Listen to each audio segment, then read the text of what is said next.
In the same way that wins, losses, and stats are all at the basic core of sports, unfortunately, so are injuries.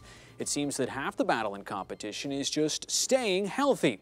Right now in the East Bay, there is a former professional athlete who has found a breakthrough way of keeping current players healthy.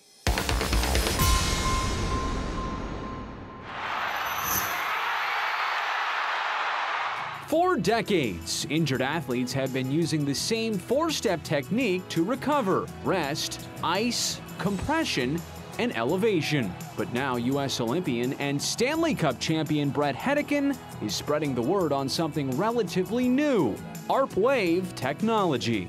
I think our society is cut on a certain way and a certain mold of what therapy should look like. And I went down that path and it didn't work for me. And I've seen some of the best physical therapists in the world and some of the best doctors in the world. And I brilliant people, and I give them that. But what happened was it never got me to the point where I could go back on the ice pain-free and play at the highest level at which I wanted to play at. And so I don't think it's a really hard sell. I'm not trying to sell this on people. I'm just trying to say that there's another option out there for you. And this option is pretty amazing. It did incredible things with my career and my life.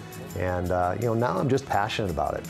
Hedican was treated with this accelerated recovery performance machine, which he says extended his NHL career by 4 years. It is DC current passed through the body by pads on the skin, which help find the origin or root of the disruption instead of the pain itself.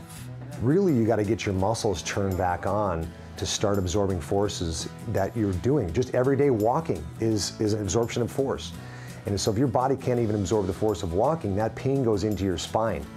And so you've got to get those muscles to do its job, which is elongate and start to absorb force. Hedican's ARP clinic here in Walnut Creek treats customers with ACL and MCL injuries, back pain, tendinitis, and more, oftentimes even preventing the need for surgery itself. This is more than just a job for a retired hockey player. I just always have been so passionate about what I went through in this system. Now I'm just wanting to share it with people. I want to give people in this Bay Area the opportunity to be able to try something that if they're going down the path of not feeling good, if they're going down the path of not being able to run, play tennis, play golf, do all the things that you love to do, the body's capable of doing it. You've just got to give it the opportunity. And that is what I'm trying to give people here, is the opportunity to let their body work again.